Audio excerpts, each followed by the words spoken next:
Hello, everybody. It is Athena and Candi here for our weekly gab session, Sound Health.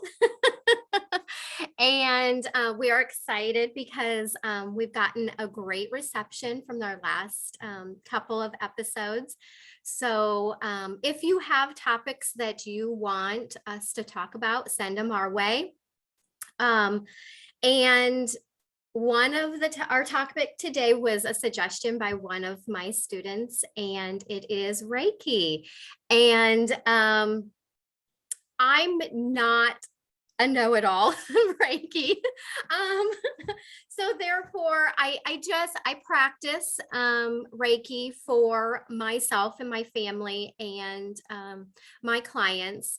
I don't do healing sessions.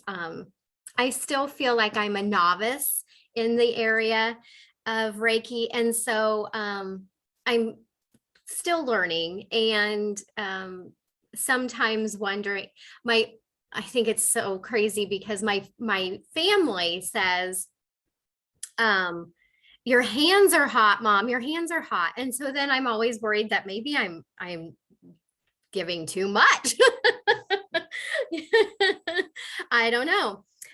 Anyway, I'm going to go ahead and let Athena dip into all that she knows because if you've not ever had a Reiki session from Athena, I highly, highly suggest doing it. It's unbelievable. I've had several from Athena, but I've had others do Reiki on me as well. And not that that it wasn't great, but Athena just gets deep down.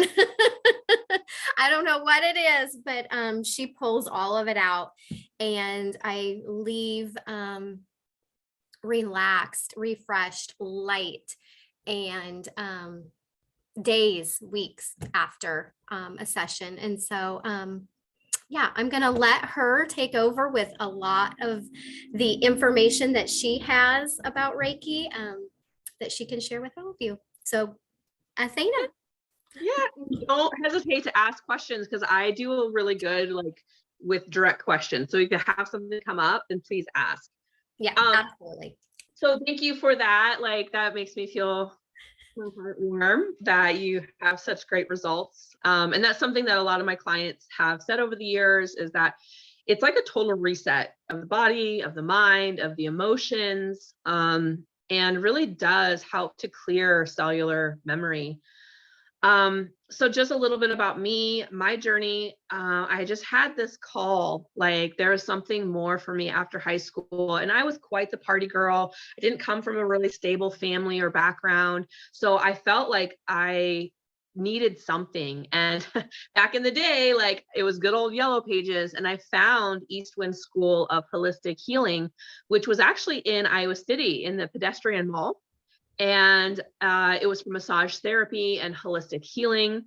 And so I learned a lot: reflexology, aromatherapy, Chinese medicine, but the thing that really stuck to me was the energetics behind it. And Reiki was part of that. And so in 2002, I got certified in Reiki. So Usui Reiki, as well as Reiki Jin Kaido in 2004. So it feels like a lifetime journey, even though it was after high school, it still feels like a lifetime ago. And there were periods in my life where I didn't practice. And, I kind of wasn't sure if I was doing it right. And then something came over me and it was like, you have to do this. You cannot not do this any longer. And so I've just been on this journey and now I offer in-person sessions as well as distance sessions. And so, it's been a wonderful, wonderful journey. And so Reiki actually comes from Dr. Usui, and it is said that he journeyed to a mountain, and it's a Japanese technique, and he journeyed to a mountain to receive these symbols and to receive access to this energy. And so Reiki is universal life force energy, right? And with Reiki, you get a series of attunements to become a practitioner. And so basically each attunement widens our bandwidth. So if we think about our pranic tube or our central channel that runs all the way through us, right, vertically, every time that we get an attunement by a Reiki master, we begin to open up our fields to be channels for this energy. And so he meditated for 21 days to receive this information. And he taught in his lifetime over 2,000 students. And so then some of his students started to teach others, and it has become, you know, widespread. And so I know some people have other ideas of what Reiki is, and some people have kind of tweaked it to make their own. But if you want to know the traditional, I would really start with Usui Reiki, because that's going to really teach you the fullness of it and honor that lineage that it stemmed from.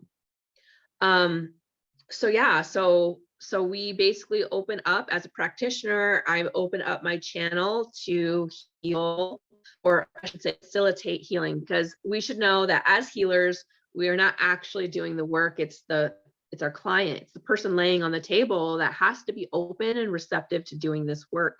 We just facilitate, right? As a Reiki practitioner, we begin to channel it through us, through our heart, through our hands, and the person laying there has to do the inner work.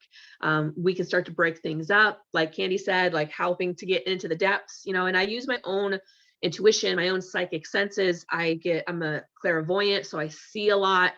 So I also use my own gifts to deepen the experience.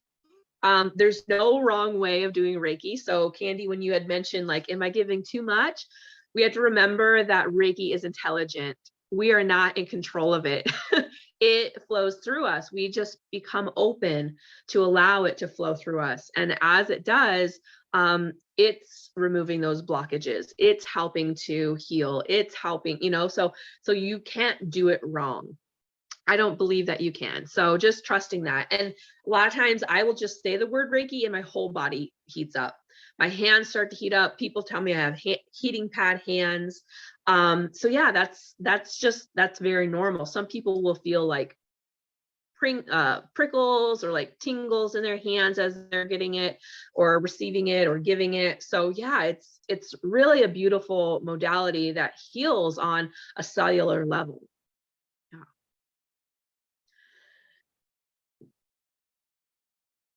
Oh, I think you're muted.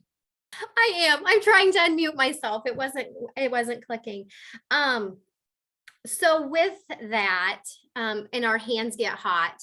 I know I've been to other Reiki practitioners and they don't touch.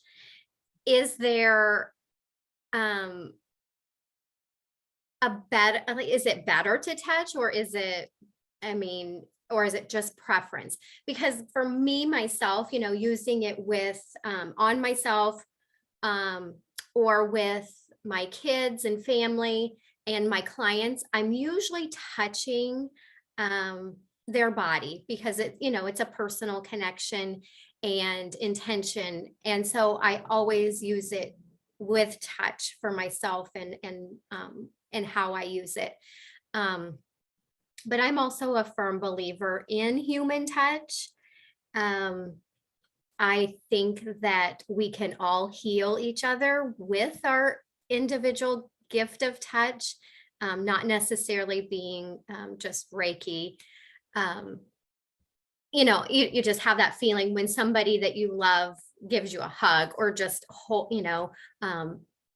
your hand. I mean, we used to, as women, sit in a circle and hold hands to connect. And we've just lost a lot of that art of human touch. And I think it's necessary when we're healing to get that deep connection. But what are your thoughts on those that don't? Because I know there's several that don't use hands-on. Yeah, so I think that's personal preference, and it also might depend on where they're working and what kind of insurance they have. So some, it depends. It can depend on what facility that they're at and if they have the insurance to back it. But for me, I agree, human touch is so powerful. And if you think about it, when you give birth to a baby, if those watching have ever had a baby, you place that right to your heart, skin to skin. Like that is healing. That is the ultimate like mother compassion, love, skin to skin, whether it's a baby or not, but holding hands, with your loved one or partner, feeling the embrace of your child when they're laughing, or sitting in ceremony and in circle. And I know, Candi, you had a yoga event at your house once, and afterwards we sat in circle and we placed our hands on each other's legs, and we sent Reiki. And so that's so powerful. And like you said, whether you're attuned to Reiki or not, we have the power to heal from within. And it's just a matter of remembering that and then bringing it back into our everyday life as a way of living, as a way of being, and as a way of healing. So yeah, I'm all about touch. Of course, there's going to be places that I'm not going to be touching the breasts, or I'm not going to be touching genitals or anything like that. So there are places that I will hover. And a lot of times I will intuitively know, like, if someone's had some kind of trauma or something to their body where maybe the neck is very sensitive. So I kind of will feel into that. And maybe it's about like hovering over if they've ever had trauma to the neck or something happened, right? Because that can feel suffocating, or, so having a conversation with the client beforehand, as well as just using intuition to, maybe they do need to hear, or maybe, to elevate. So I think it is personal preference, but I agree with you 100%, like touch, appropriate touch. If the receiver is available to receive that, then I think is very profound. Yeah. Absolutely. So we're talking about Reiki, but we keep saying intention. Some people might not know what that means for like they're like, because I get it a lot in my yoga classes. They're like, you always say, for newbies, they'll say, you always say set an intention. What do you mean? So how do you set your intention? How do you have your clients set their intention? How do you explain that to them? So I think the biggest thing that to know about intention is what it actually means. Our intention is directed thought. So we have to understand that we can take our power back and be sovereign humans with intentions. So we are directing our thought for a desired outcome. That's what setting an intention is. So for me, I usually will have a conversation with a client, and if they have a specific intention, maybe they're coming in for heart healing or inner child work, or I have a lot of people who are kind of moving from one area of life and they're kind of stepping over the threshold. So they are looking for clarity, or they're looking for just some support to move over into this next part of their life. And so yeah, I'll just have them, what's on your heart? What's coming up for you? What are you struggling with? And then kind of like reverse engineering that and say, okay, so if I'm struggling with connection, then maybe my intention is opening up to receive love. Right. Yeah. And so that's how we do everything with Reiki. Is I will do an opening prayer, and then I call in the guidance team, the spiritual guidance team, and then I ask for inspiration, I ask for healing, I ask for love and creativity, compassion, right? Like all of those beautiful high frequency energies, I'll call them in to the space to hold the space, so that we know that this information is going to flow through at the perfect time with grace and ease. Yeah. Yeah. I always add in to when I set intention that, whatever it is that they're wanting to heal, but also to heal anything that they're not quite ready to open up and be vulnerable with others around. to heal that as well, because a lot of times they don't even want to admit it to themselves that it needs healed. And so they just hold it in. So I always add that little bit with, whatever's deep down that they're wanting, maybe not to let everybody know about themselves. I add that into. I have a cute little story that I always tell people about intention, because it's just one of those things that I think we all do, but we don't even realize we're doing things intentionally or without intention as well. So I always say, it's a cookie story. I don't know why I picked cookies, but I just did.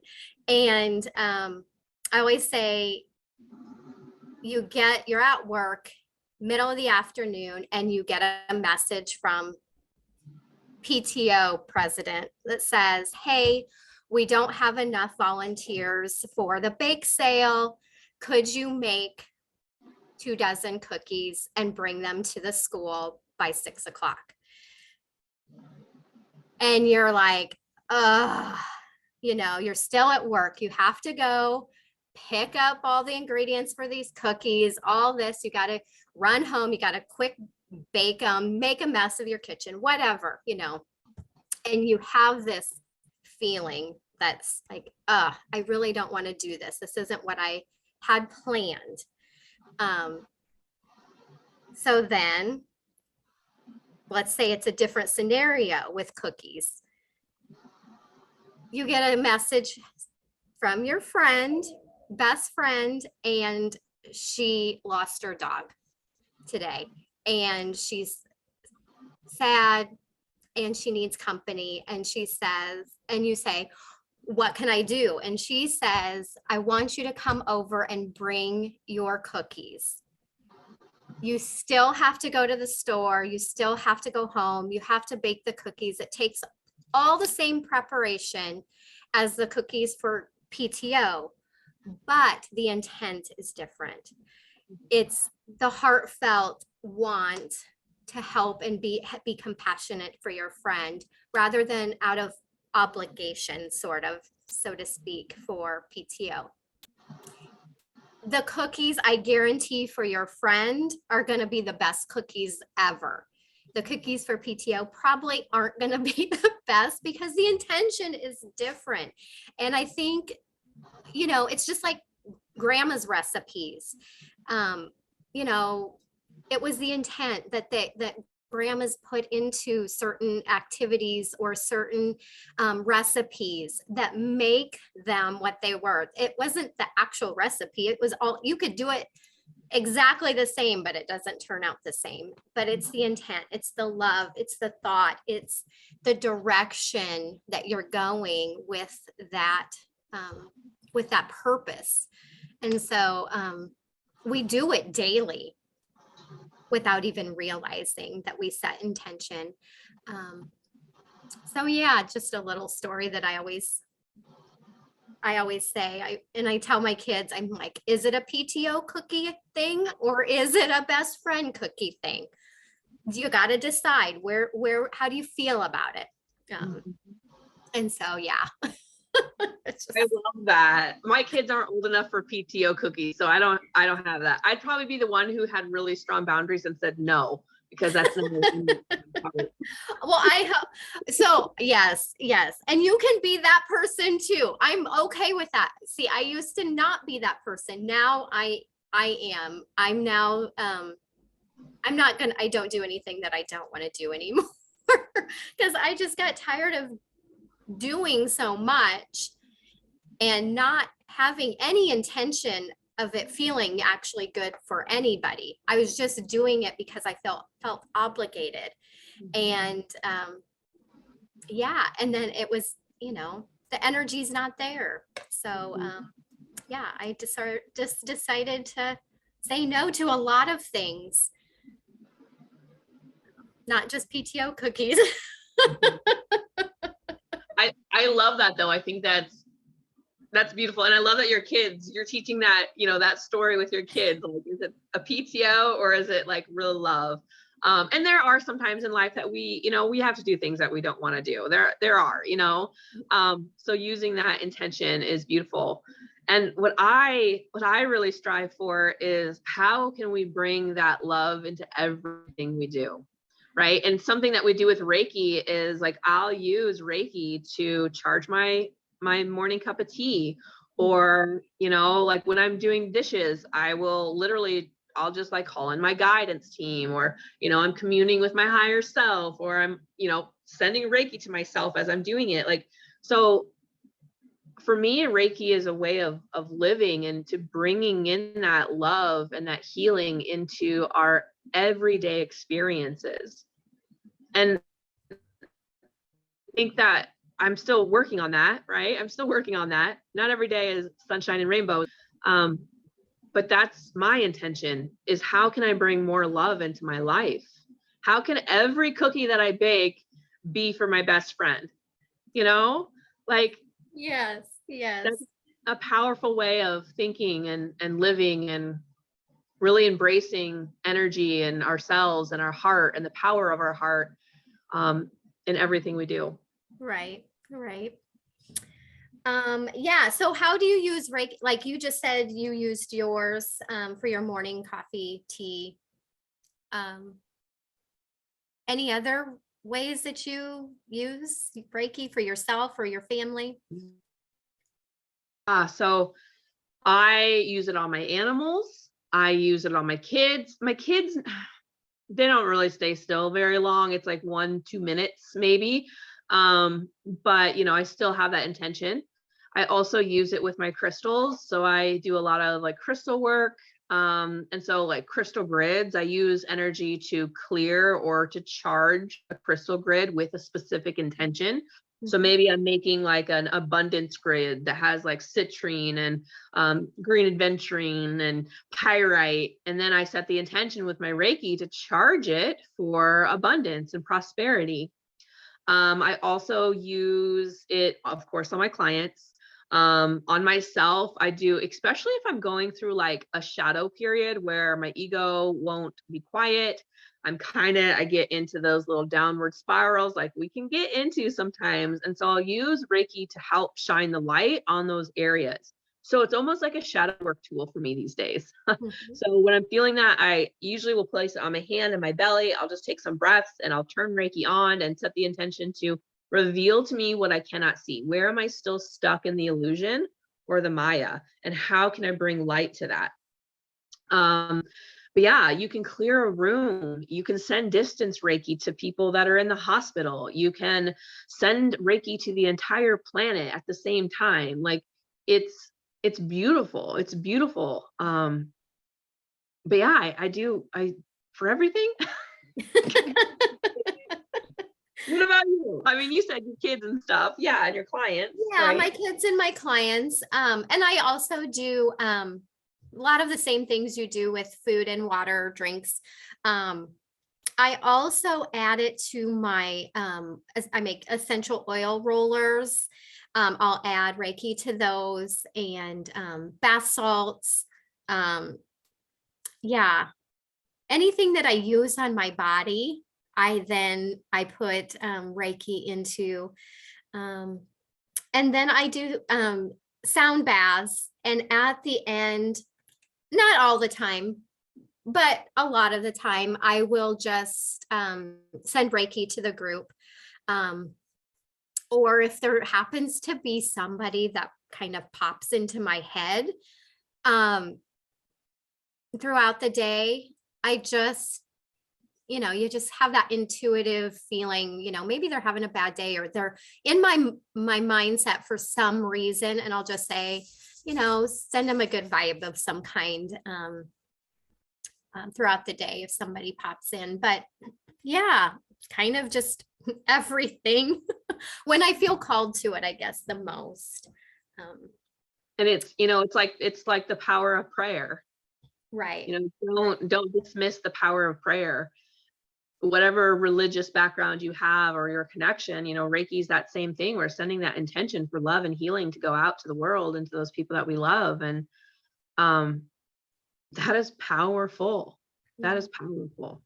Yeah. Yeah.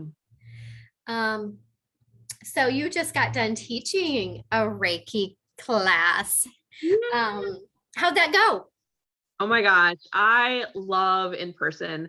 I've been teaching online for the last like 3 years, teaching people how to do Reiki, of course. But in person, it's like I get to make it like a little mini retreat. So we're doing, I'm weaving all the things that I've learned throughout my life, like yoga and meditation and breath work and visualization, plus Reiki and all the principles and hand placements and cacao ceremony. It's been amazing. It was a great group, and I feel like they're all ready for level 3. So in January, I'll be doing level 3. Me too. Yeah, right. Which is, I'm really excited for that. So I really enjoy it, and now I teach Kundalini Reiki, and that's just really true to my heart. And through my own guidance system, led me to that, to exploring what Kundalini was and how we can benefit from it, and basically how it's our internal life force, from our root chakra, and how we can really expand and grow and manifest what we truly want in our everyday life. So yeah, it was amazing. I was like on cloud 9. The ladies were like, "Can we stay here?" I think the second day I had it scheduled for 4 hours, and we were here for like 5.5 hours. It's amazing space, isn't it? It really is. It really is. It's that good one-on-one personal connection with individuals is it's important.